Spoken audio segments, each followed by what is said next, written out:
As mentioned in my review of Alien, B-movie producer Roger Corman was originally set to produce before Fox stepped up. After the film became a massive hit, Corman decided to capitalize on its success by making his own knockoff. He hired director Bruce Clark and writer Mark Siegler, who he worked with in the past on 1969's Naked Angels. The two decided that rather than copy the Ridley Scott film wholesale, they'd make their film more psychological. Much of the crew that was hired had worked on Corman's Star Wars knockoff, Battle Beyond the Stars. Among them was a then 26-year-old James Cameron, who quickly rose through the ranks to become head of production design. What resulted was perhaps one of the most infamously sleazy Alien knockoffs ever made, thanks to one particular scene. The subsequent film was released in October 1981 as Galaxy of Terror. After receiving a distress signal from the planet Morganthus, the spaceship Quest is sent out to investigate. Piloted by Captain Trantor, Grace Zabriskie, the ship ends up crash landing, though thankfully the crew survives.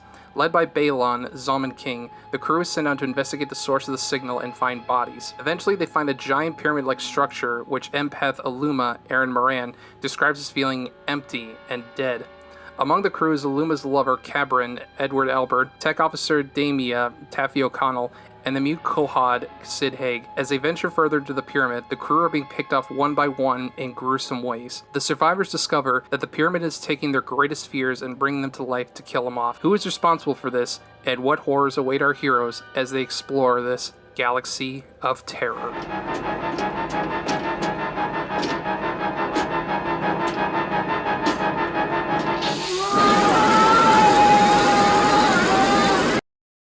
Even for its low budget, Galaxy of Terror is one of the better made knockoffs to come out of Roger Corman. Part of this is because of the amazing effects work by Cameron, the Skotek brothers, and Alec Gillis, among others. It's easy to compare the work Cameron did on this to what he would later do with Aliens. From the look of the barren planet to the ominous pyramid's design, they did a lot for very little. What also makes this stand out is how, while it's clear what they're knocking off, they still make it original. The idea of something manifesting a person's worst fears into reality is unique, especially for the opportunities it offers. There are so many memorable creatures and monsters, as well as inventive death scenes that'll satiate any gorehound's appetite. Even the sound effects make the film wonderfully gross and disgusting.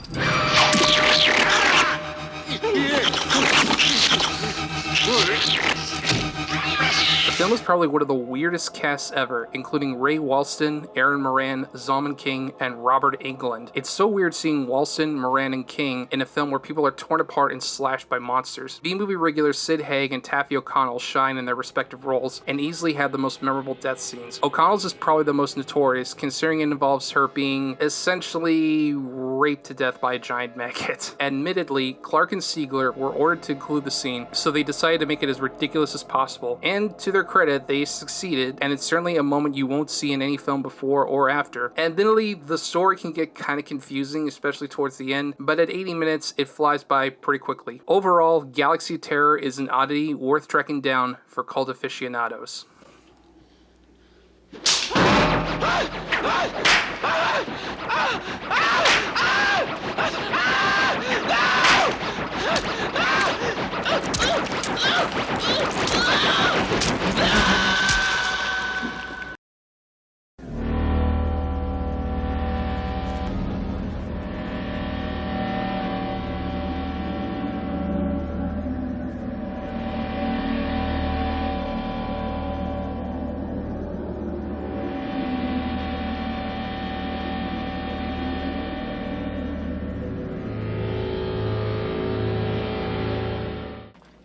I live and I die by the crystals.